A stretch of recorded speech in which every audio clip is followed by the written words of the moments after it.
The fact that we are meeting remotely like this is a testament to how much the world of e-commerce and transactions has changed since this bill was passed under Senate Bill 114 back in 2019. The bill does require this task force to complete its work and file a report with the General Assembly before the beginning of the 2021 session. So welcome everyone, and I will ask the Secretary to call the roll, please. And I will ask the Secretary to call the roll, please. Senator McGarvey.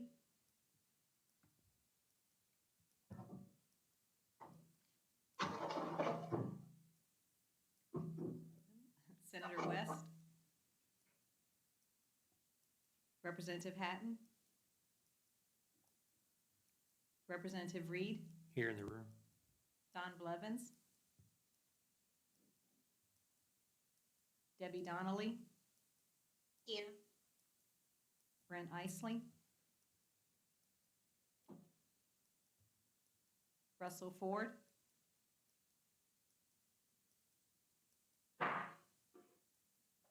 Brandon Gross.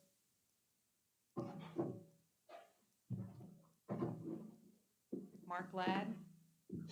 Here. Thank you. John McGarvey. Present. Stephanie Schumacher. Deborah Stamper. Here. Gabrielle Summey. Pam Thompson. Barry Tumler. Tim Vaughn. Michael Wilson. Here. Thank you. Chairperson Adams. And Chairman Fisher. Here in the room. Thank you all for participating today. First item of business here is a discussion of the regulations that went into effect as of January 1st of 2020 and some emergency regs that went into effect on July 2020. Michael Wilson, Director of Business and Deputy General Counsel for the Office of Secretary of State, is here to present. So the floor is yours, Michael.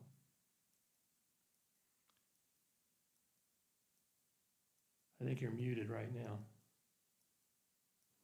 Thank you very much. I'm very honored to be with you, and I will be bringing up my presentation. Hopefully this technology will work, so just bear with me. I'll share my screen. Thanks.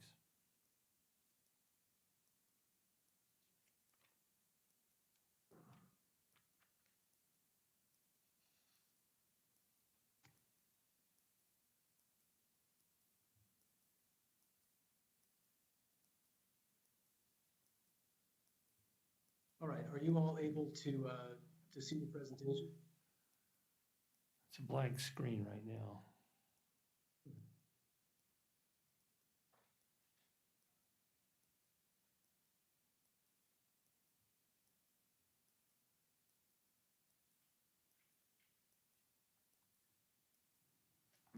Michael, there's a lock symbol over on the right-hand side of the screen about halfway down.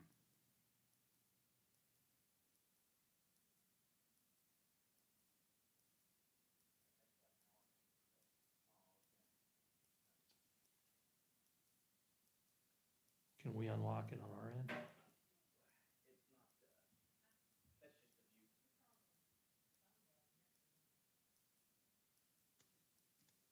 Okay. You see the well, it's good. Michael, do you have two monitors? No, I just have the one. I'm sorry, and I Okay. don't see the one feature. I'm using the Blue Jeans. So click choose to share screen versus an individual application. Okay. And then you should be able to bring up your presentation that way. Okay. And we can see your screen now. There you go. Yeah. Okay. Is it visible now? Yes, thank you. excellent. Okay. All right, well, thank you very much. I appreciate your patience while I was bringing that up. I'm Michael Wilson. I am the Business Director and Deputy General Counsel for the Office of Secretary of State. I'm joined today by Jonna Ballinger, who's our Notary Public Program Coordinator, and Mike Nichols, who's our Staff Assistant, and Mike is also an attorney in our office. The regulation is 30 KAR 8005. That was made initially by an emergency regulation. As of this morning, I believe it is an ordinary regulation. The emergency regulation was in all respects identical to the ordinary regulation that was submitted to LRC at the end of last year. And obviously, we've been operating in a very interesting environment for the last several months. And what would normally be a perfunctory. Hey, Michael, Yes. you may have your volume turned up, and what it's doing is feeding back into the microphone. If you could turn your PC volume down while you're speaking, it would help us out, I think, a little bit, or at least give it a Okay. shot. Okay, I've just turned it down. Does that help? Can you hear me? Yes, we can hear you. Okay. Go ahead. Okay, good.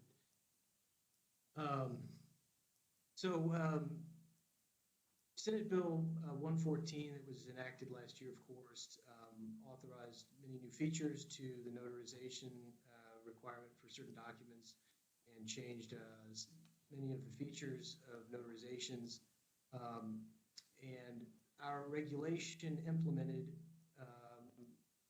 many of those features, and with the advent of the coronavirus, what would normally have been a perfunctory thing and a gradual introduction of remote notarizations became a subject of intense interest for our office, and we have accommodated what we believe we can do for our notary community. And I'll go over some of the high points of the regulation, beginning with a comparison between Senate Bill 150 that was enacted in the most recent legislative session with some of the key provisions of Senate Bill 114. Only one of the sections in Senate Bill 150 addresses notarial acts. Our view is that Senate Bill 150, and in particular Section 111A and B, that discuss the use of counterparts in the notarizing of documents and the reference to witnessing documents do not alter Senate Bill 114. There's no inconsistency there.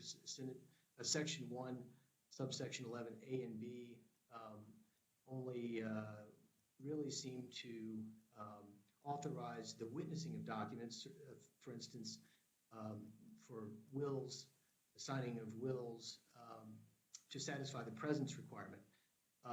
That's an important provision because during a self-approved will signing, the witnesses might be tempted to use remote technology as a notary would, but in the absence of that particular section in Senate Bill 150, there could be a grounds for invalidating a will where the witnesses are not in the physical presence, where the witnesses are not in the physical presence of the testator. There is an important case. It's a common law requirement. Presence does mean physical presence in the same room. So that was an important feature, but it does not materially alter the authority for a notary to notarize a document remotely.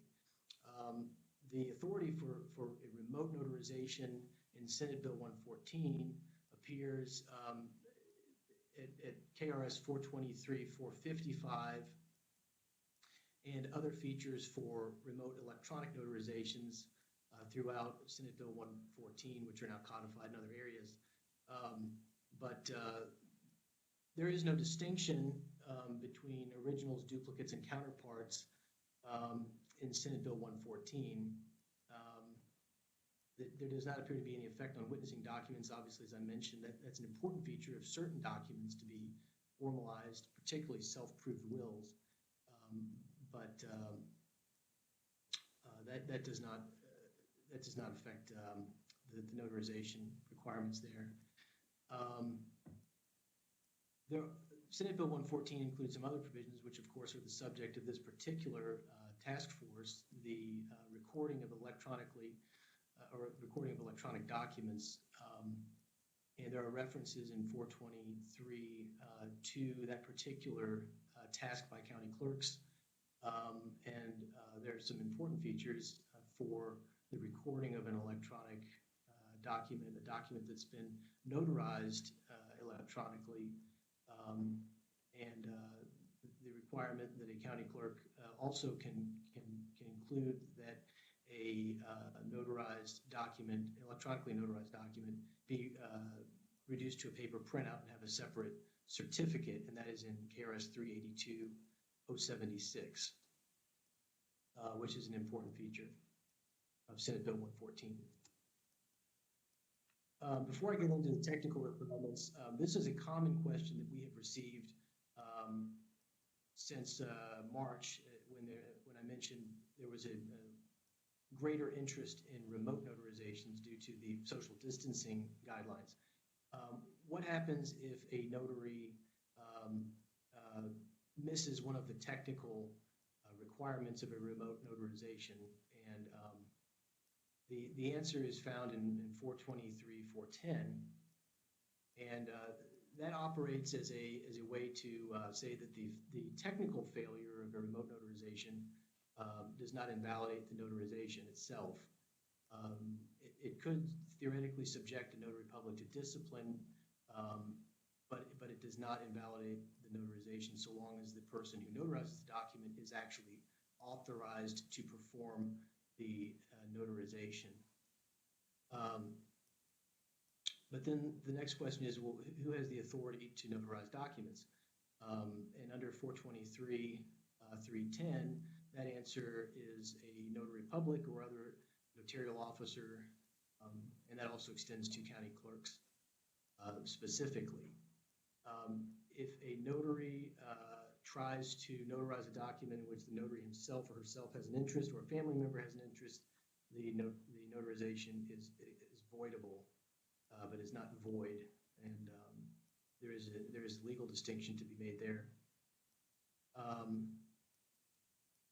But that is the fact that the notarization is not itself invalid does not mean that the underlying act, whatever might be contained in the notarized document, if it's an affidavit, for instance, it doesn't insulate that document from collateral attack in a court of law. The court can still find that the statements in an affidavit are false, that sort of thing. That should be fairly obvious to most attorneys. The significance, however, is that it's possible that if a notary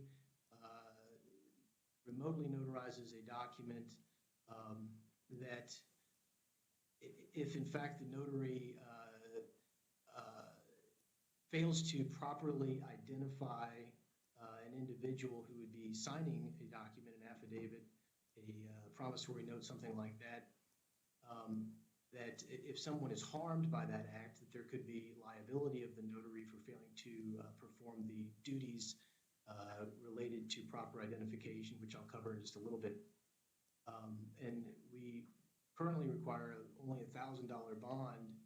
I don't know anecdotally how often a notary is sued for failing to identify a party at closing or something along those lines. I assume it's fairly rare given the very low, relatively low bond requirement that we require by statute. But it's possible that there may be some liability of a notary if they fail to comply with the requirements of Senate Bill 114. And I've cited a case. Most often, these types of issues will come up in bankruptcy proceedings, where a bankruptcy trustee will have certain statutory powers under the federal bankruptcy code, and that's a serious concern for a lender. The next few slides will cover the notarization standards and procedures. Our regulation, again, 30 KAR 8005. So who is authorized to perform notarial acts? Obviously, a notary public is one of those individuals. The most obvious person who would notarize something is a notary public. A notary public is a person who's received a commission to fill a public office. Some people may be surprised to know that a notary public is a type of office. It's referenced in the Kentucky Constitution, Section 165, obliquely, as being an office that's not incompatible with other certain constitutional offices. We issue a 4-year term to that office under 423-390 subsection 3. And so it's not like a license, professional license or something along those lines. It is in fact a public office. And we have received questions from notaries saying, my notary commission is about to expire. Is there an executive order that extends that? And we have to say, unfortunately, no. It is an office, much like an office of any other type of public office, and it expires. And so we've had to get creative how we can help our notaries get their notary commissions renewed. That has been a tricky process with the social distancing guidelines recently. If at any point anyone has any questions, just I think there's a function you can raise your hand or stop me, and I'm happy to answer any questions as I go along. Just let me know. So as I mentioned, the notary public office, to fill the office or to assume that office, it has to be conducted in person. And that is directly from the statute. So you have to, once the application to be a notary public is approved by the Secretary of State, we issue the commission to the county clerk, and the individual will then go to the county clerk's office to present their $1,000 surety bond and to take the oath of office, just like any other constitutional office. That can be done in person. It's supposed to be done within 30 days, although there is an Attorney General opinion that says that if it can't be filled within 30 days after the commission is issued, the commission doesn't expire, but the notary must make reasonable efforts to fill the office or assume the office as soon as possible. And that's the guidance that we've been giving to the county clerks when they ask about that, or to notaries. Due to coronavirus restrictions, so many county clerks' offices were closed. So we have said, if the office was closed and you missed your 30-day window, there is that Attorney General opinion that says that you can still assume the office, notwithstanding the fact that you did not fill it within 30 days. So who else is a person authorized to perform a notarial act? You also have a reference to a special commission in 423.110 subsection 5. That appears to be a vestige of old law when the governor used to appoint notaries public. And there is a reference to performing notarial acts in or outside of this state for recordation in this state. We still have some requests. That's been a fairly common question we've gotten. I'm a special commission notary public, and I want to get my special commission renewed. And Secretary Adams, in light of the ability to perform notarizations remotely, this appears to be an obsolete provision. We refer those questions to the governor's office, and I don't know if the governor's office is still granting those special commissions or not. But as I mentioned, as far as technology goes, there's really no reason to continue to do that as far as we can tell, especially with the authority to perform remote notarizations. So in addition to notary public, a special commission notary, county clerks are authorized to perform notarial acts when performing official duties pursuant to 423.340. And certain state officials can perform notarial acts by virtue of their office. There are a few commissioners of various executive agencies who can take testimony under oath and certify that. And also in 423.345, certain federal officers are also empowered to perform notarial acts by virtue of federal law. So this slide includes the most common types of notarial acts. These are all mentioned in 423.310. And the type of notarial act will be indicated, of course, on the notary's certificate. Acknowledgements are simply where an individual confirms that the signature of a document is his or her own. Seeing of a signature system of the notary person signing a document, and they certify that. Verifications on throughout are usually included in the feature that the individual swears that the statement is true to their knowledge, and also signs the document. So you see, is subscribed sworn document. A notary can also solicit an affirmation in the note there. They're verbal, of course, written. So going to be strictly via others. We actually record those oaths, and we state directly was administered. And of course, copies. It's important to note that the notary the recs of the original document. They're certifying that the copy of the original is true and correct. That's an important distinction. The notary may have no knowledge of whether the document that they're certifying is true, but they can certify the copy is true and correct. And then it's more obscure, but perhaps for commercial paper, protests of negotiable instruments, that's a notice of dishonor of a promissory note, and that's usually, I think, to go after someone in the who's an endorser to a promissory note on a warranty under the Uniform Commercial Code. So, as I mentioned, we implemented this regulation as 30 KAR 8, Chapter 8, Section 5. Initially, it's been an emergency, and the emergency was identical to the ordinary regulation that went through the Administrative Review Subcommittee. And we have made some changes to it based on feedback from notaries, especially over the last several months. The regulation consists of 8 different sections. The one that reflects the difference between a tangible record and an electronic record is basically an electronic record. You have to have electricity to perceive it, whereas a tangible record you don't. You could use candlelight and you would be able to read a tangible record. That seems fairly obvious, and we hope that clarifies a routine question we received, which was, well, what's the difference between an electronic record and a tangible record? Sometimes these terms are used, and it's difficult to distinguish them, and that's essentially what we have now promulgated through a definition, and we think that's helpful.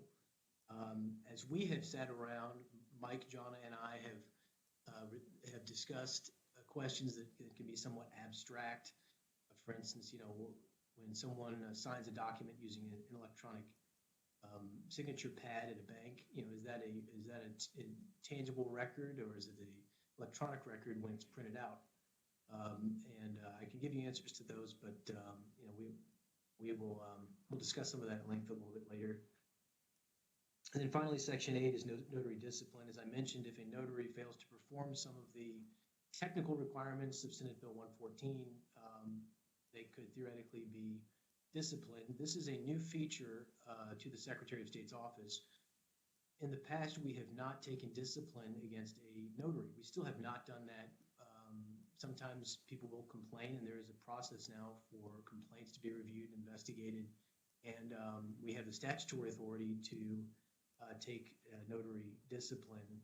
We've incorporated the standards of KRS Chapter 13B, the administrative hearing chapter, so that if we do take action, a notary would have the right to a hearing. This is a very simple overview of what is included in the notary public application process. The notary, of course, has to fill out the application and confirm that they are eligible to be a notary, that they can read and write English, they're over 18, they don't have any felony convictions or convictions involving fraud, dishonesty, or deceit. There's a $10 fee involved, and once we've reviewed that and we approve it, they'll receive a postcard in the mail notifying the notary applicant that they can go down to their local county clerk's office, and it's identified in the application, and they can swear the oath and give the surety bond, and they'll receive their commission, and they will become a notary public, whether it's an initial notary public or it's a renewal. The process is the same by statute. As I mentioned, they'll take the oath of office, which is the typical oath of office that is taken by all public officers under the Kentucky Constitution, Section 228. They didn't fight a duel and all things. So this is the slide that addresses the notary discipline provision. This one was one that caused some conversation in our office. As I mentioned, it is an office to be a notary public, and we've never tried to revoke a commission before, but there the statute does give that authority, and we are promulgating standards for notary discipline in Section 8. We are assuming that it is constitutional to revoke an office of a notary public, and that the notary public is not a, quote, civil officer subject to removal via impeachment under Kentucky Constitution 68. And that may seem absurd to think that a notary, which, there are 80,000 notaries, I believe, in Kentucky roughly at any one time, and that they could be the types of officers that would be subject to impeachment. And we don't mean to suggest that that's the case, but it's not real clear on who can revoke an office like that. It's not an office that's conferred by the governor, and impeachment, at least statutorily, is not required for those officers who are served at the pleasure of the governor. So it is something we've talked about. We think it's constitutional, at least it should be entitled to the presumption of constitutionality, as typically is given for statutory enactments. So the next few slides will deal with methods of notarization under Senate Bill 114. I have reviewed the slides from last year that the Secretary of State's office prepared, and there were 3 recognized methods of notarization. There is, of course, the in-person traditional, where a person personally appears before the notary and does the subject of the notarial act. It's the traditional method. As I mentioned, there's the requirement to personally appear. That's been the only way of performing a notarial act for decades until Senate Bill 114. And Senate Bill 114 authorizes the use of communication technology to satisfy the requirement of personal appearance. As I mentioned, there were 3 methods that we acknowledged last year, and upon further examination and comparison with the revised Uniform Law on Notarial Acts from 2018, the Uniform Law Commission's version, it appears we actually have a 4th way of notarizing records. And that's significant because many notaries were caught off guard in March when it became very difficult, if not impossible, to notarize documents without breaking social distancing guidelines from the Center for Disease Control. And they did not have the requisite digital certificate to perform an electronic notarization. And what we did is we realized that in KRS 423-455 and comparing that with KRS 423-390 and the standards for an electronic notarization, that there is statutory authority to perform a notarization remotely on a tangible record, one where somebody signs a document and can mail that to a notary, or could fax it or scan it and that kind of thing. And that provided a lot of relief to the notaries when that was explained. And I'll get to that in just a second and kind of flesh that out. But the remote tangible record notarization has been very important, and that's now reflected in section 7. The other two types of notarizations are things that I've mentioned already in this presentation. The in-person electronic record, where a notary is sitting face-to-face with somebody, but for whatever reason decides to sign documents electronically. And of course, the remote electronic record notarization, which is referred to as an electronic notarization. As I mentioned, it is confusing, and that would be one of our proposed legislative amendments that I'll discuss at the end, is perhaps changing some of these terms so that they're not as confusing. But for a remote electronic record or an electronic notarization, you have to be a registered online notary public, as I mentioned, and that's covered in section 3 of our regulation currently. And it requires, the most prominent features are that you have to have a digital certificate with a registered technology provider. And I'll discuss what a digital certificate is in just a minute. So the remote tangible record notarization, sometimes it's referred to as RIN. I didn't realize that until I received I participated in a conference remotely with some members of the banking community, and it sort of speaks for itself. That's basically where someone signs a document with ink and then is able to transmit an image of that or the document itself by mail and have it attached to a notary certificate, and the notary can connect with someone remotely and say, is this your signature? And the individual can say, yes, it is, and then that would serve as a valid acknowledgement. So for remote tangible record notarization, you will use communication technology as a substitute for personal appearance, as I mentioned. Some people have asked us, this is one of the most common questions we received in March, is can I use FaceTime? FaceTime is a very useful app on iPhones, and you can easily see somebody and talk to them, but unfortunately it does not include the capability to record. And recording is one of the requirements by statute.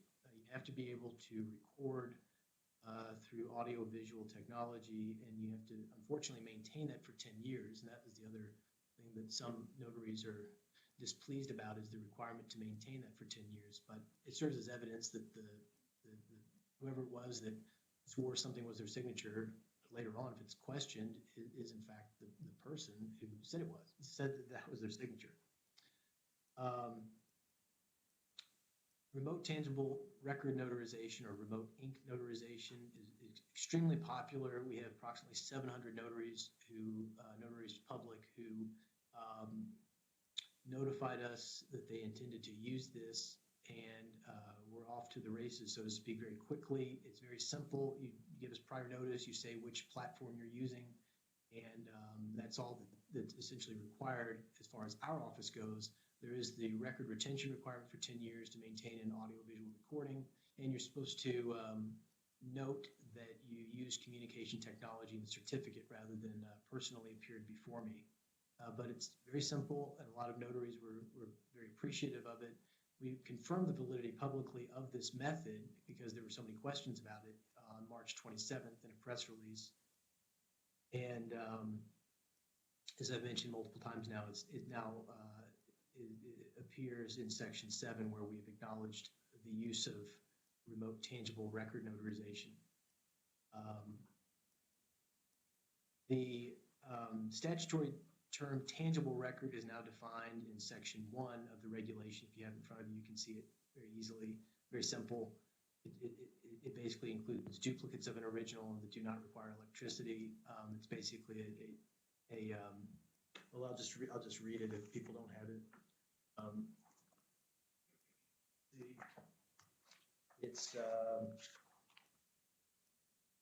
Tangible record means information contained in or on a medium, whether an original or duplicate, that can be perceived without the requirement of electricity. Whereas an electronic record stays in an electronic format. That's the whole idea, and I'll explain why that is in just a minute. And the benefits of having an electronic record. And there were questions of whether you could have a notarization of a document that would not include an original. And Mike and I took a look at this, and of course, attorneys who have trial practice know that the best evidence rule has been watered down over the years, and essentially now in Rule 1003 of the federal and Kentucky Rules of Evidence recognize that a duplicate of an original is just as good as the original unless there's some question about the authenticity of the copy. And so we feel very comfortable with that. And it's also significant because the Uniform Electronic Transactions Act has a definition of electronic record that was clearly intended to facilitate transactions remotely using electronic communications. The way that the term electronic record is defined in KRS 369, which is UETA, the Uniform Electronic Transactions Act, could actually be interpreted to interfere with the use of electronic records when performing notarizations, because it embraces, the term electronic record embraces records that are produced through electronic means. And so, for instance, a document that was scanned, even though it's just a copy, if it was transmitted to someone electronically, could arguably fall within the definition of electronic record, and that's clearly not the intent of KRS Chapter 423 to make things harder for people, perhaps more secure, but we don't see anything incompatible with allowing an original or duplicate as part of a tangible record. And if it's in your hand, it really shouldn't matter whether it's the original document or a copy of an original, especially if the rules of evidence would treat them with equal weight. Does anyone have any questions as I'm going through this?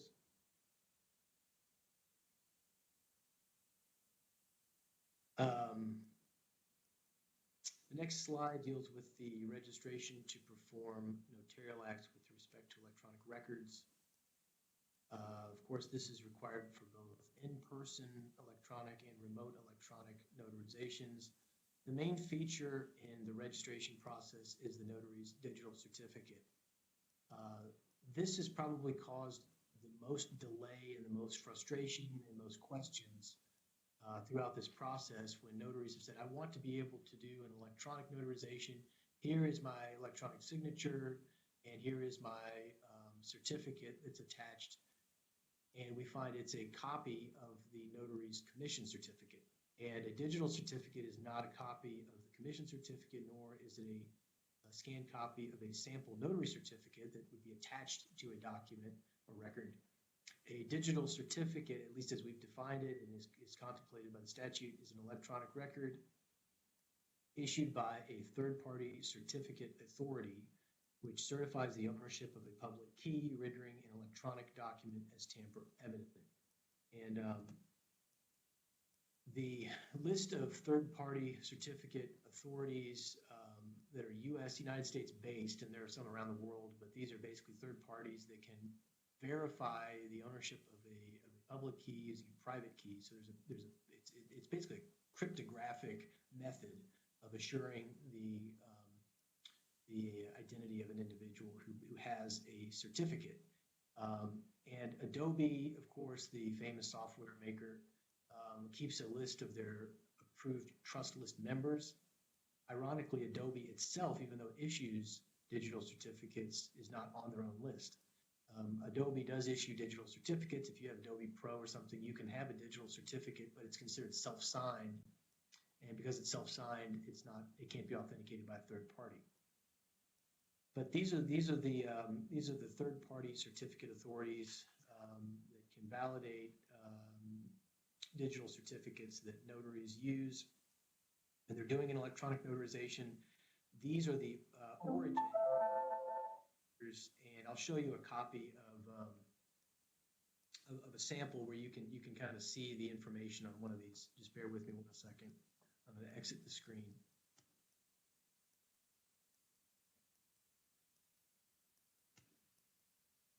Okay, so this is an example of a notary.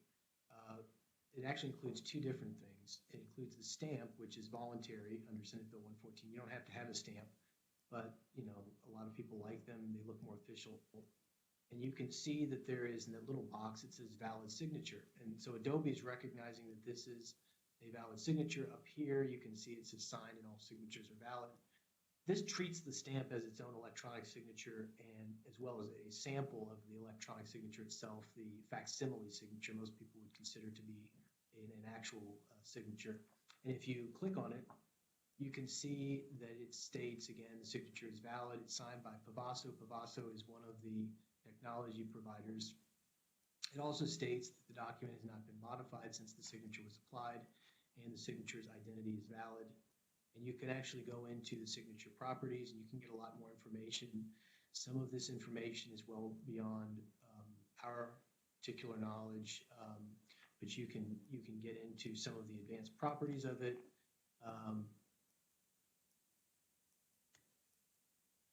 And this is the one that shows where the public key was issued. This particular one was issued by DigiCert, document signing, CA, certificate authority. It shows when it's valid from November of last year through 2030. And you can get more details about it, getting more issues and more information on Pavaso as being one of the parties to this. And the original issuer is DigiCert. As I mentioned, they're on the list of trusted certificate authorities. And that's why Adobe can immediately pick up on that. And you can get more information if you are qualified to know what all that means. And admittedly, we're not experts on that. Some of the participants today may be experts on that, and they certainly can share more information on that. The X509 line reference there is the type of methodology, I believe, that is most standard for this type of public and private key pairing. And that is a standard that's now featured within our regulation that corresponds with the requirement that these documents be tamper evident. And that is an assurance that, this document has not been tampered with, as is reflected manifestly on the face of it. It's signed signatures are valid, everything else. If a signature is not valid, it will have a different line here. But this is the type of document we receive from notaries who are registering to perform electronic notarizations. And these two things, these two boxes here, the stamp and most importantly, this signature here, will be featured in a notary certificate when they're performing an electronic notarization.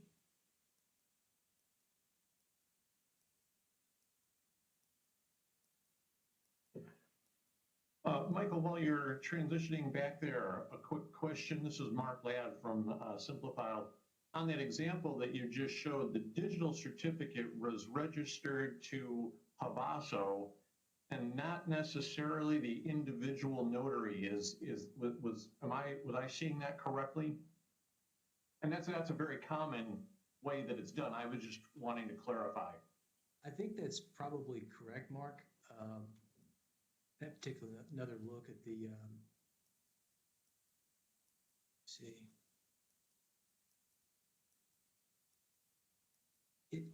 It shows that it's e-signed by James Watson. Right. It may be correct. The digital certificate itself may have been issued by DigiCert and through Pavaso, and I'm not familiar with the exact way that it's then assigned to perhaps the notary. Jonna, are you familiar with that? In one of these screens, I think you can see the path of the root certificate. You'll see a path, kind of like a flow chart that goes from the trusted certificate provider to the technology provider, and then finally you'll see it's right up there in your left-hand corner. It So shows there's the root. path. There's the root, and then the certificate authority. But it doesn't appear to be. It doesn't have the guy's name. No, it doesn't. Normally it would. This sample does not, I see, but normally that bottom half would have the individual's name. Yeah, and then there are two options that we see in use in the marketplace, and one is kind of that system level where it's traced to Pavaso, and then Pavaso knows that particular notary used the certificate, but it was actually applied and by the system and is owned by the system owner. In this example, Pavaso, there's another model that says the individual notary has to apply for and obtain their own certificate that would they may be able to have that certificate reside with Pavaso, but it would actually trace to that individual notary. And we see both options used in the marketplace. It would just be a matter of clarification as to which direction is the state of the Commonwealth of Kentucky wanting to go. Well, we've accepted both, and we have seen both, haven't we? Yeah, now it's taking me a second to refresh my memory. I've seen many of these. This particular gentleman does not appear to have that key assigned to him, but we've seen it both ways, and obviously we've accepted this one. The important feature is that the digital certificate indicates that it hasn't been tampered with. Right. And that the digital certificate was issued by a trusted certificate authority. So those are the main features. That's what we look for. But I think it would be nice and it would be preferable to have the individual listed on that on the details of. I'm trying to go back to that screen. Yeah. But insofar as they do have a digital certificate that they're using that's apparently authorized by, in this case, Pavaso and issued by DigiCert, then this would be an acceptable digital certificate. And I think one of the things that's also kind of helpful in conceptualizing how this works for those who are not familiar with it, and I was not familiar with it until I had to be back in early March. What's interesting about this particular feature is that a document that has been electronically notarized is only really useful when it stays in an electronic format, so that you can actually see these things. Once you print it out, it's all gone. And so it's important that that a document that's in an electronic format, and in those counties in particular where that accept electronic filings, that they can reflect the digital certificate that's sort of in the background. And you can do that just by hovering the mouse over the signature and clicking on it. This one's most obvious because there's not much information on this particular page. It's just a sample. But on an actual notarized record, you would see a similar box, and if you hover your mouse over it, if you're reading the PDF that has been electronically signed with the digital certificate, it'll show all that information using a PDF reader. Adobe's the most common because it's free and it's ubiquitous, but there are other readers and they should reflect the same information. So that's the important feature of an electronically notarized document, is that it stays in that electronic format. And as I mentioned early on, the county clerk doesn't have electronic filing capabilities, then whoever wants to file the document in the county clerk's office, if it's a mortgage, for instance, can elect to print that out. But then the county clerk can also require the person who's filing it to get a notary certificate that the paper printout of the electronic record is valid. It can create a sort of another layer of sort of redundancy, but that's a feature of the law. Those counties that don't have electronic filing capabilities can do that. Mark, did you have any other questions? No, that's great for now. I appreciate that. Thank you. Thank you. Okay, so these are the third-party certificate authorities. The most common ones I think we see are IdenTrust, DigiCert. The Department of Defense apparently has its own certificate authority that it issues. And there's some other public key infrastructure from the United States government. But these are all the US-based ones. There are other ones around the world, but the ones we see most often are DigiCert, and IdenTrust is those that issue the root key.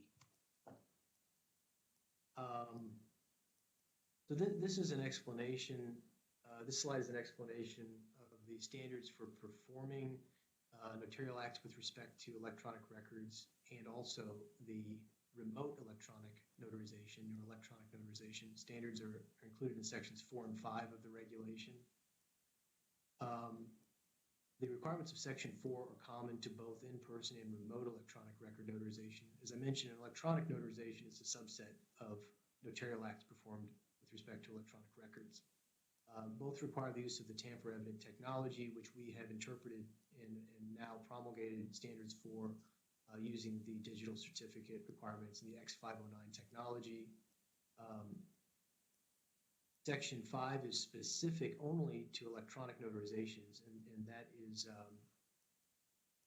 that includes the identity proofing requirements. Strangely enough, and one of the things that brought it to our attention, that there actually are separate provisions, one for electronic remote notarizations and one for remote ink notarizations or remote tangible notarizations, is that they have separate identity proofing requirements.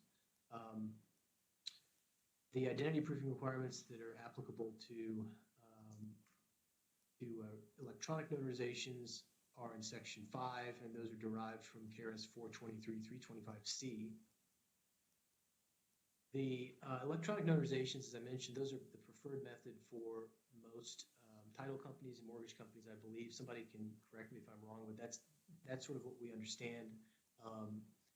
There was a lack of notaries in Kentucky for a while who could perform those real estate closings electronically, and we've had to work through that with our notaries to make that possible. But my understanding is that the banks prefer to have these files that have these digital certificates, and they're signed by online notaries, regardless of where they're. It's just sort of a uniform process. It's preferable in that regard. Attorneys, on the other hand, and other people really like the use of remote ink notarizations. As I mentioned, the rules of evidence do not appear to be any problem for that. And we have accommodated that, obviously, with the Section 7 I've mentioned a few times now. The record requirements for notarial acts with respect to electronic records, both in person and remote, are included in Section 6. The 10-year journal requirement is a feature of that. Some states require notaries to maintain a journal. Kentucky has not done that. The journal requirement only applies to electronic notarizations and both in person and remote. That may be somewhat unnecessary if you are recording the actual notarial act itself, a person signing a document or acknowledging their signature or whatever the case may be. You have a recording of it, and that's a central feature of the journal requirement. But traditionally, under some states' common law, they were required as a duty of care to maintain a journal, to make entries in that. And that's now reflected, at least for these types of electronic notarizations. The one that seems to be really frustrating for a lot of attorneys, however, was the requirement to maintain the recording, the audiovisual recording, for 10 years. That's something new for a lot of attorneys. They didn't like that. It does take up some space, either on a cloud service or on a desktop hard drive or something like that. So there is a little bit of an expense there. But again, if there's ever a question about somebody's capacity in signing a document from a notary, or the identity of a person, if later on there's a dispute that arises, you have a really good record of it, and it can be really useful, especially if there's a lawsuit, and that can be really beneficial. This is Mark Ladigan. I'll toss in another question on that point. Does the rule allow the notary to rely on a third party to maintain the video on their behalf? Oh, you mean like a cloud service? Cloud service, or it might even be the remote online notary vendor that they're working with? I believe it does, yeah. And specifically, some of the technology providers that provide that platform for electronic notarizations, I believe that's part of the package. I think they'll actually keep that for you. Yeah, Mike just confirmed that. Yeah. So okay. Yeah, that's an option. It's important that the 10-year requirement is true both for the remote electronic notarizations and the remote tangible notarizations. Both of them have to keep that for 10 years. But after we've explained it to some of our attorneys and said, look, you're probably better off for it. You have a recording. It's kind of a pain, but it's statutory. It's not something that that we're now requiring is something, most attorneys and others that use that technology are satisfied with that.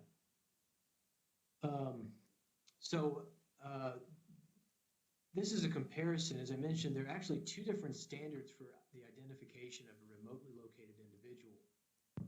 423.455 2A and 423.325 are the standards for identification that govern a remote tangible notarization, and they include personal knowledge. Of course, if a notary personally knows another individual that they're engaging with using communication technology, that's acceptable. It's always been acceptable.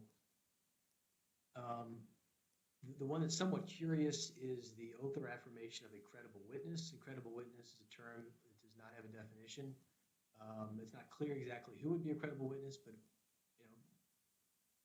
presumably objectively credible, someone that because of their reputation or because of their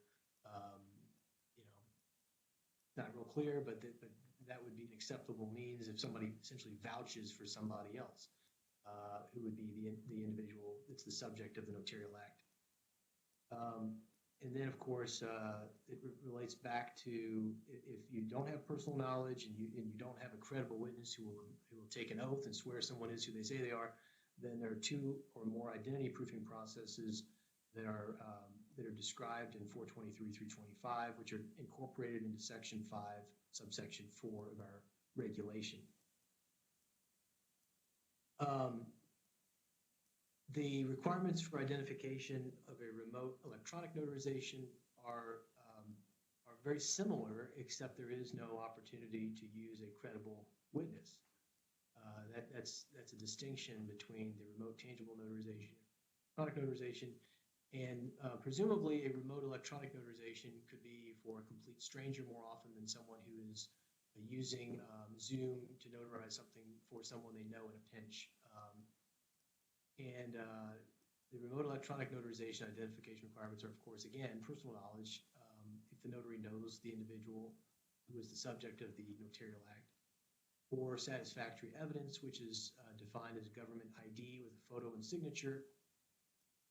Something called credential analysis, which is a process that some vendors, for example, LexisNexis, can take a look at someone's photo ID and compare it with the database they have of similar IDs from that jurisdiction that issued it or the government that issued it, and can determine whether it's valid or not.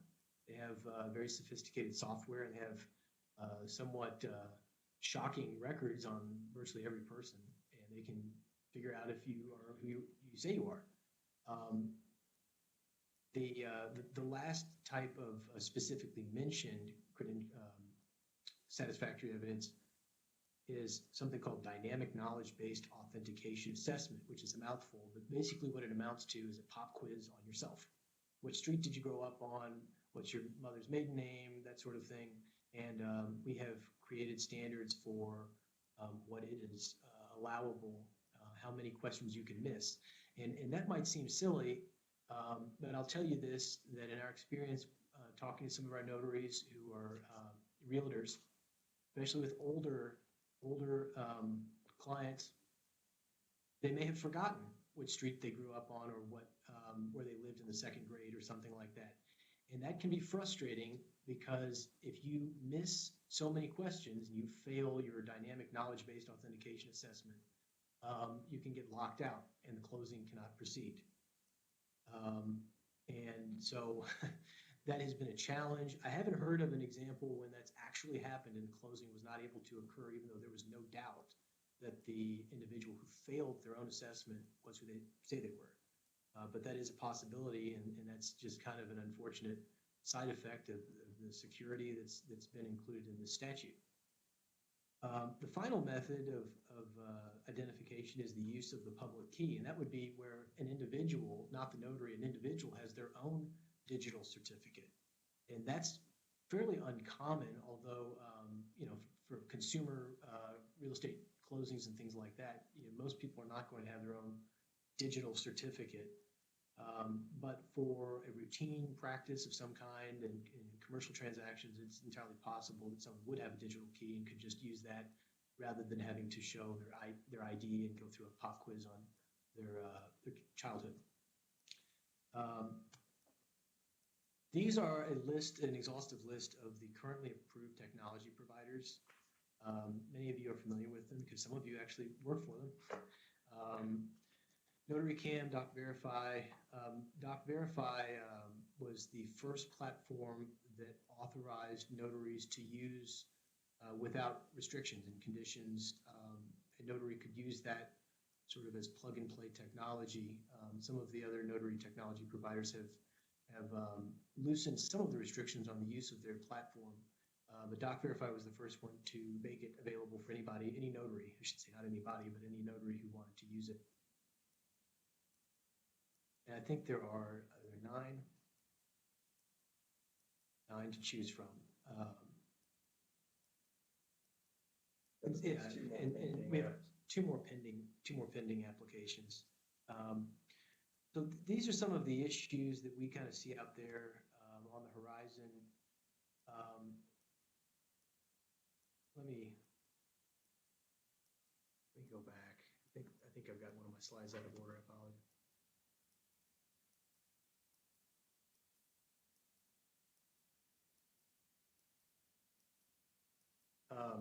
So this is these are some of the things that we kind of see out there. There's currently pending in Congress a federal bill that may be attached to one of the coronavirus packages called the Secure Act.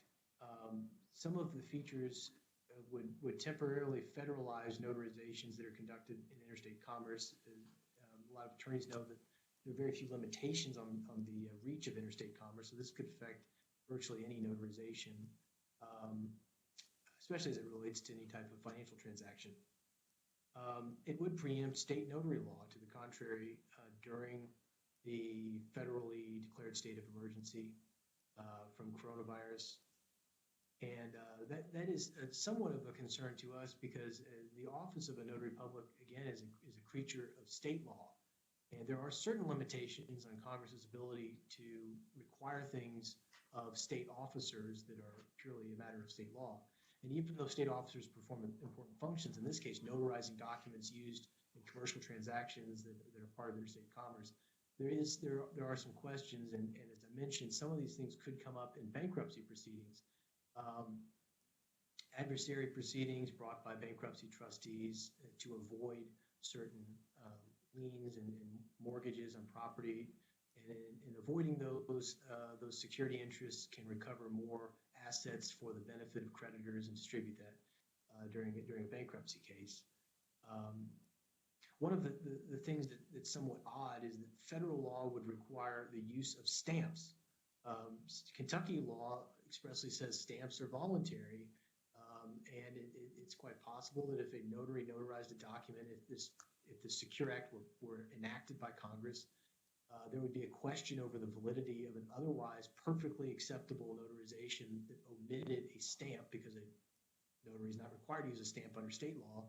But if a notary notarized a document and that document became the subject of some kind of litigation or an adversary proceeding in bankruptcy, then all of a sudden stamps become very relevant. And it seems kind of absurd to think that that would invalidate a document. But if it is a document that is a subject of bankruptcy litigation and certainly falls within interstate commerce, I could see problems arising where lenders are not getting the benefit of what they were expecting when they made a loan, all because of the failing of one notary to use a stamp that's not required under state law, but could be required to be used temporarily under federal law.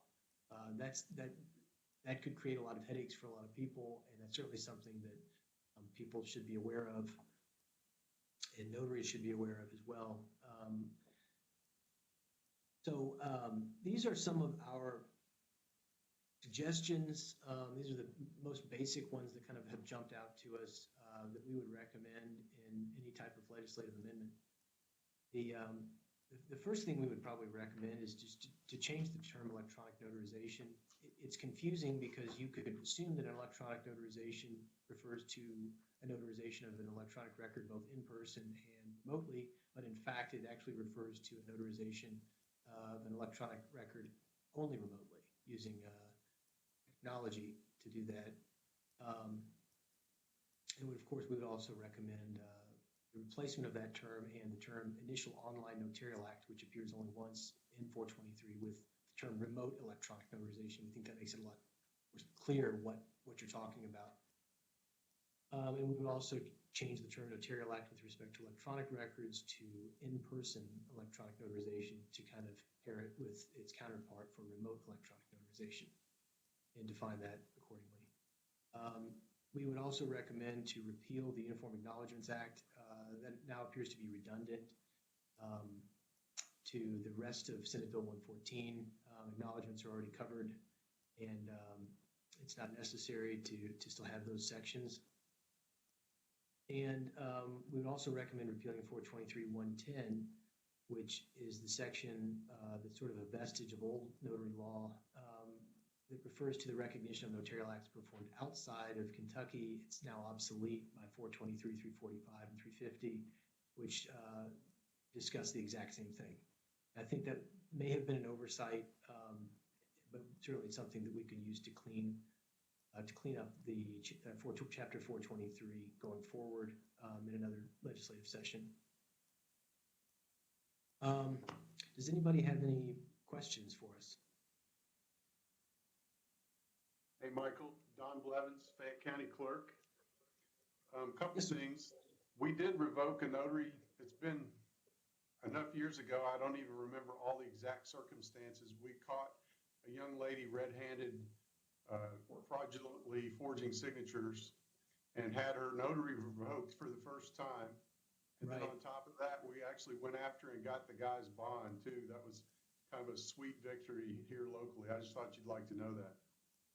My question for you is, if I remember correctly in our original legislation, and I apologize for the sirens, we had an aspect in there that would require notaries to be trained or something, or have training from the Secretary of State's office. Do you guys have any plans to put something online? We still get questions at the field level as well, particularly about papering out and that cover sheet that's required. That's not a may, that's a shall for recording requirements. Those kinds of things, as well as the myriad of things you brought up in your presentation today, could maybe be mitigated at least slightly by training our notaries with maybe an online video or something like that. Do you all have any plans to do that? We have certainly discussed providing some training similar to the format that we have here, potentially making it a CLE for attorneys to become keep our head above water with all the questions we've been getting, and also being able to respond to some of the really technical questions. But we do anticipate doing that in the future, and we may use this particular presentation and sort of tailor it to an audience for notaries specifically. There's no requirement in the statute to take a test or anything like that. RELONA does contemplate an examination, and some states require it, but that just wasn't a feature of Senate Bill 114. But certainly, we would like to give a presentation like this to notaries. And on the other point, for the individual whose notary commission was revoked, I talked to Jonna about that because Jonna remembers that, and her recollection is that the notary in that case, as part of a plea bargain, was required to surrender their notary commission, so they voluntarily did that as part of a plea bargain. But our office itself has not revoked one so far, at least in recent memory. It's been a few years, and my memory's not great. Does that sound consistent with your recollection? I couldn't tell you. It's been so long. Jonna's probably correct. My memory is notoriously bad. So I just remember feeling very victorious when we were able to accomplish it. Well, and that will happen, that notaries periodically find themselves getting sideways in some kind of way if they are engaged in any kind of fraud. We've received a few complaints. More often than not, it's a family member complaining about another family member who notarized something, And as I mentioned, those types of notarizations are voidable. And so, we're referring them to that section for some relief. But, we'll be looking for violations like that, and potentially taking some action going forward. And we're gonna be forging a new path, what notary discipline looks like. Right. The clerks were partially responsible for pushing for that. We see a lot of notarial fraud, particularly with motor vehicle transactions, is what we usually see. And, it's the small buy here, pay here lots that are just trying to cut corners. Most of the time, it's not true fraud. They're not taking the time to do the documentation correctly. But it does get tiresome because you can tell that the same handwriting is on both sides of the back of a title during a sale of a car. That's just not going to happen. So anyway, thank you. Thank you. All right, thank you, Michael, for that excellent presentation. I, for one, did not know there were four different types of notarizations. It's an excellent tutorial and very helpful as we go forward, especially the necessary proposed changes to the statutes that you proposed. We will include that in our report to the legislature in January. Our next presenter is Debbie Donnelly, who has an update on county clerk e-filing operations. Debbie, are you there?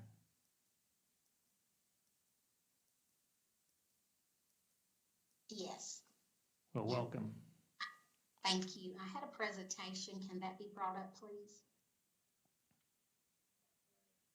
You what? Can you share your screen? Yes.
I don't believe it's going to show, so I'll just go over it.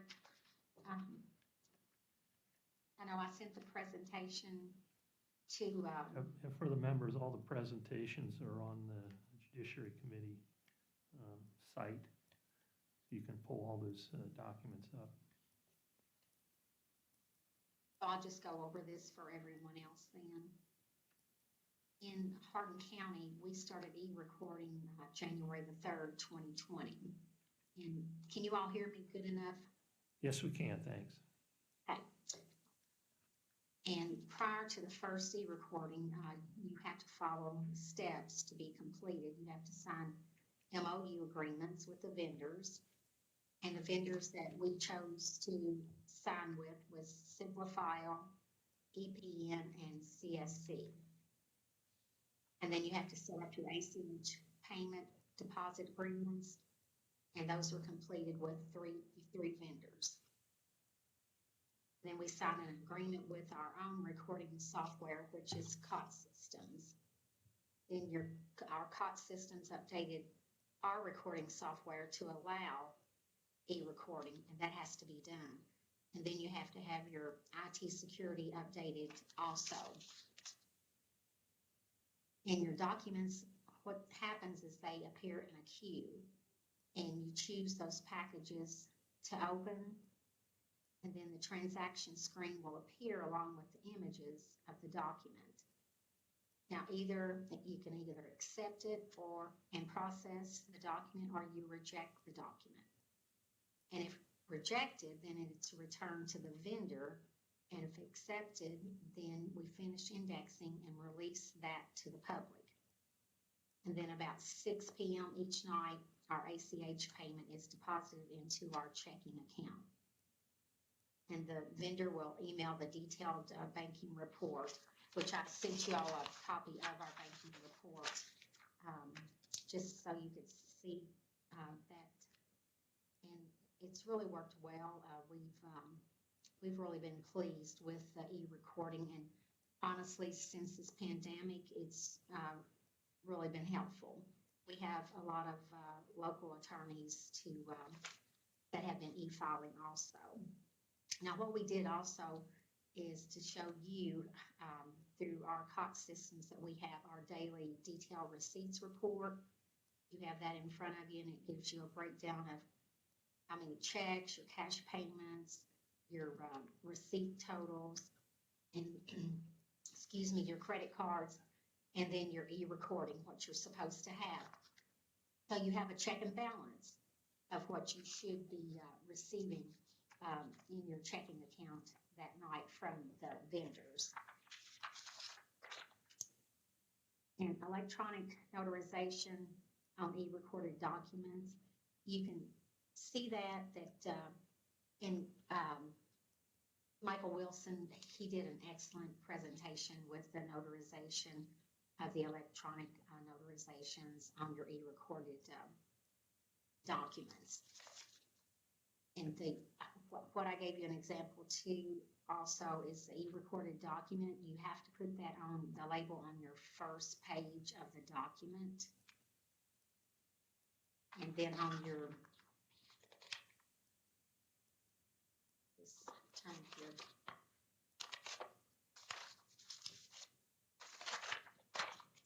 And then your e-recorded document label on your last page. So that shows as an e-recorded document on that first page, and then you have your recording certificate on your last page.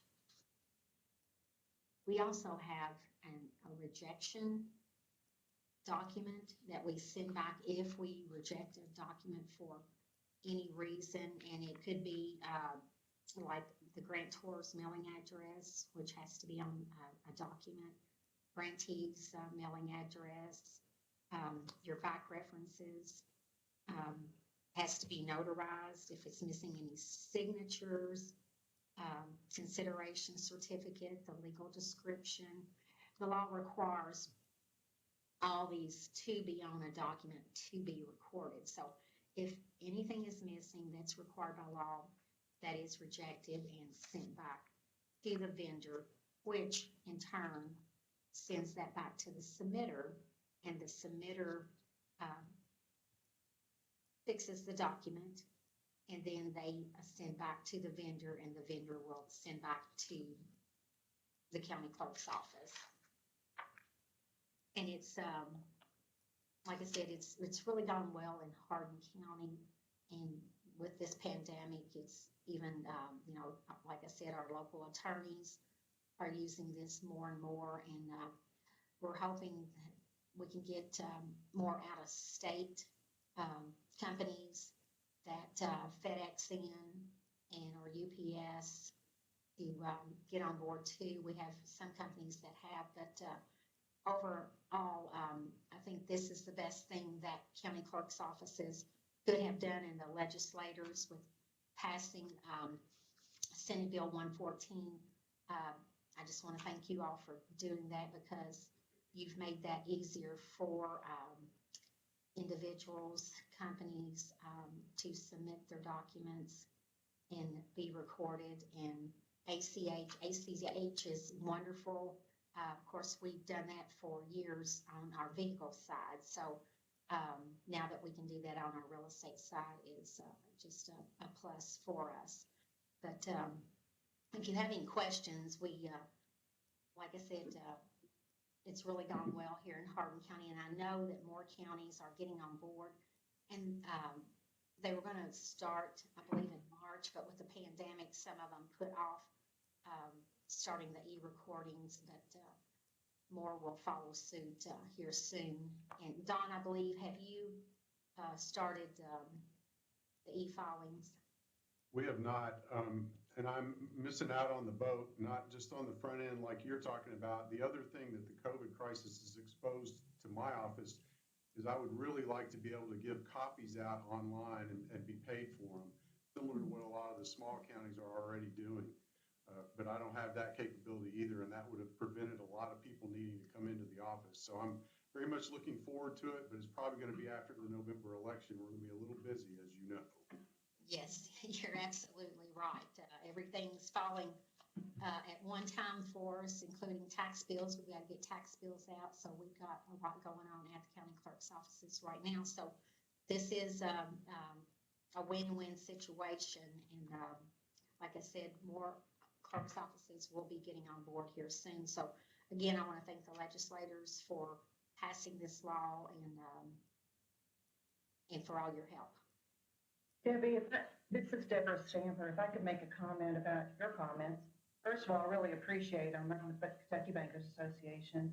I think you're absolutely right. I think that this pandemic showed all of us just how difficult it is to work the way we were used to. I applaud you for getting it done during the pandemic. That's a big load, and you carried it. That's wonderful. Only thing I would comment on is I think, and I'm so happy to hear that more counties are jumping on board. But I think if this pandemic didn't show us anything else, it showed us that rather than voluntary, we need to have a schedule on the books, helping all of us get to that point where we can work from home or work from the office without having people come in if something like this happened again. I don't know what that schedule is, but I really think we've got to move to a mandatory plan rather than a voluntary system. And I think the fact that small and large counties have been able to do it or are in the process of doing it shows us that it can be done. But thank you for your comments, Debbie. I really appreciated them. You're quite welcome. Thank you. Does anybody have a list of the counties that have started this, or? I think Don Blevins, Don, I think you provided me a list, and there were 9 counties the last time we talked. I have no idea. I don't remember doing that, John. I'm sorry. We could probably poll the clerks. Debbie, do you know if we've polled everybody recently? It's been a while since we even talked about it. The clerks have not been meeting monthly like we normally do, so I don't have my finger on the pulse as much as usual. Right, and you would be right, it'd be 8 or 9. I know Jefferson County, started in January, and I believe Christian County and Davies County, and I'm not gonna name because I'll leave someone out, but there's 8 or 9 right now that are on board with this. With the relative success that you've had, I'm thrilled to hear you talk about it this afternoon. What is the feasibility in terms of rolling this out through 120 counties and the time frame it would take to do that? Well, of course, you have to have, like I said, our software company is COT Systems, and there's 120 counties, and each one has a different software. Well, not each one.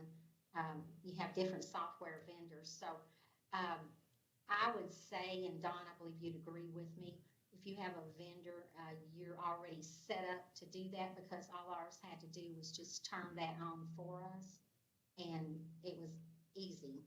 There was nothing to it. They just turned it on.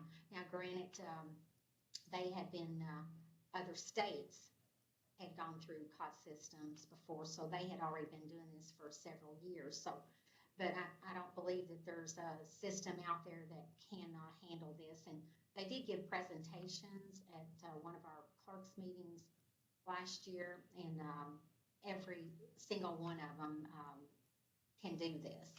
It's just, you gotta, sometimes it's a scare, it's like this is added additional work, but to be honest, it's easier because you don't have that person coming into your counter. You don't have as much mail. there's so many, pluses to this, and instead of, let's say a title company, and I'm just throwing that out, has runners. Well, if you have something wrong with your document, that runner has to take it back to the office, get that fixed, bring that back to the office. This way, you just reject it, it's fixed in a matter of no time, that it's just sent right back over to us. So it really is a win-win, and I believe more county clerks will see that just as soon as they get started. Is it, I would, go ahead. go ahead. And didn't our new fee schedule allow you all to pay for these upgrades in the software that you need to implement this? You are correct. That was added, a $10 fee. That, yes, you're correct. So that should not be an objection from the smaller counties. That should be sufficient for them to call one of these software companies and upgrade their technology, correct? You're correct. Okay, thank you. Of course, Don, we're probably going to say it's going to take time to mount that $10 fee up, depending on how many documents you record a day. But yes, that is very feasible. Yeah, I would concur that the smaller counties are actually typically in a better position than the larger ones. The reason being that most of them already have software that's really just flip a switch, and they might have to pay a little extra, but in their situations, it's a lot easier. I think I'm probably one of the holdouts only because we have an in-house developed system that it will cost about $300,000 to replace. So I need to save up the money, so to speak, but also it's going to be an RFP process because it's over the minimum for doing a purchase. So I've got quite a bit of work there. It's not just as simple as, buying software and throwing a switch. And the conversion of your image data to the new system is a non-trivial process as well that will likely take months, couple months for us to do. So I'm probably the worst one in the state. Everybody else will probably go or could go before me if they really wanted to. So Don, from what you're saying, it sounds like end of the year 21 would not be an undoable thing to roll it out statewide. Well, I can't speak for all counties. There may be a few others that are in my position, but the vast majority, they should be able to do it. I would agree with that. Let's go ahead. This is Mark Ladd, from Simplify. We're tracking 12 counties in Kentucky that have started to e-record, so we're 10% of the way there. Could you circulate that list, please? Sure can. Thank you. Do other members have any questions? We appreciate the John? The other side of e-recording is electronic searching of the real estate records. Do either of the clerks on this call have a read on what percentage of the records are now searchable? And if we go to electronic filing, could we also, maybe with a subsequent effective date, require the land records, say going back 30 years, be electronically searchable? Debbie, you wanna go? I can speak for Hardin County. Yes, we have our deeds right now back to 1950. That's the images and the indexes. And for 1793 forward, we have those copies of the deeds in our system. We just don't have the merged together the index like we do with going back to the 1950s. But we do have all that in our system, and you can go on line and look our documents up. We don't charge. We never have. And the reason being is I justify that from paying for a copier, your ink, your toner, your wear and tear on your machines, your paper. I mean, if you really look at it, you're spending a lot of money just on copiers. And so I justify it that way. And if we ever get to a point that, have to, then we will, but, to me, we're coming out ahead, right now, and anyone can sit at their home office, wherever, and they can actually run a title search there, and so we have very little traffic in our office on the real estate side, and which is a good thing, because vehicle sure makes up for it, but, now very little traffic, that, comes in for the, real estate side. Am I overstating it to say we might be able to have statewide electronic filing and searching for at least 30 years by end of the year 21? Yeah, you're way overstating it. That's why I'm There's a asking. lot more to it. Yeah. There's a lot more to the document search side than you might realize. Not all counties have been scanning like some others. It's not a requirement right now, so some do and some don't. Most go back some number of years, but not probably as far as Debbie. That's one of the longer ones that I've heard. My office goes back to approximately 89, 90, somewhere in there with our scanning. For us to convert and put them online, I need software that will do that. So that'll be a part of that purchase I was talking about. The other thing I want to remind us is that prior to the passage of Senate Bill 114, we were reliant, some counties were very reliant on copy fee income, that 50 cents a page. It added up to a significant amount of money, particularly in Fayette. So I was loath, I can't give away something that's my income source. So once we do get the software, the document storage fee is well sufficient to offset whatever I lose in copy fees once we are able to put it on. But that's a county by county thing and will be much more problematic in terms of how far back they've done scanning. One other good thing about the document storage fee is that we'll also pay for external companies to come in and do the scanning, at least over time if you can save up enough money. So for example, if I wanted to take Fayette County all the way back to the late 1700s, it would be approximately $300,000 to $500,000.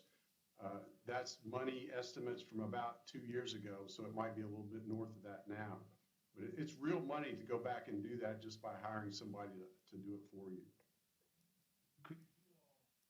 Could you all talk to your fellow clerks and maybe suggest what an appropriate timeline might be to have, sounds like e-filing statewide is not going to be a huge issue. E-searching statewide might take a little longer, and what an appropriate look-back period would be in terms of how many years should be online. Going back to the 1700s is nice. Going back 30 years would take care of, I'm not a real estate lawyer, what, 90-some-odd% probably? We've been working on ours, to be honest, since 1995. And on and off when, on the real estate side, let's just say if they get finished waiting on a customer, the case was, and then they would start backlogging. So it's not, if you're, large or small, it takes time to do that. But it is rewarding when you look and you see what you have accomplished. But it does take a while to do that.